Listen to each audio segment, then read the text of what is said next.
United States pharma boss is charged with fueling opioid crisis that has claimed tens of thousands of lives.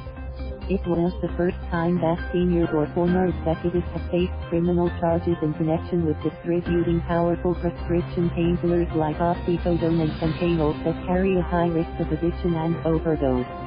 The company where the executives work, Rochester Drug Cooperative, RDC, is one of the country's largest distributors of prescription opioids.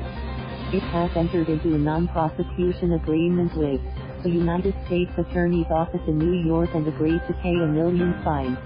As a result, the company will not be prosecuted and will be allowed to retain its license to distribute drugs, while promising to reform its practices. In a statement, RDC admitted that between 2012 and 2017, it has failed to report shipments of drugs it recognized as suspicious, as required by law.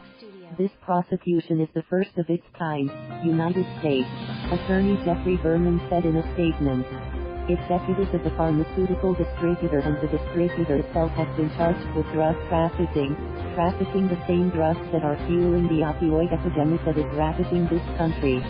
RDC distributes to some 1,300 pharmacies and with an annual turnover of more than $1 billion, according to documents released by prosecutors.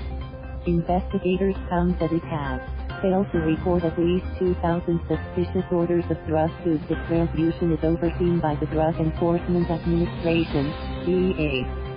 The defendants were named as former CO Lawrence Dowd, 75, and William Pietraszewski, 53, who has served as Chief Compliance Officer.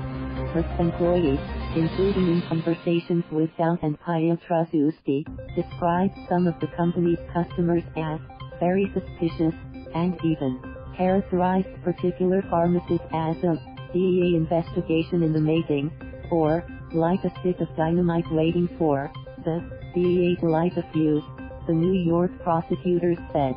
Nonetheless, throughout the period in question, RDC, at the direction of Dowd, increased its sales of oxycodone and fentanyl exponentially, the statement added. Dowd and Pietraszewski were charged with conspiracy to distribute controlled substances, which carries a maximum sentence of life in prison and a minimum of 10 years. Dowd was arrested Tuesday and appeared before a federal judge, who ordered his release on a $000 bond. Pietraszewski pleaded guilty to the same 2 counts, as well as breaches of his duty to report to the authorities. Around 47,600 people died in 2017 from an opiate overdose in the United States, according to Centers for Disease Control and Prevention figures. This epidemic has been driven by greed, Berman told a news conference, adding that Dowd has seen his salary more than double between 2012 and 2016. Thank you for watching. Please subscribe.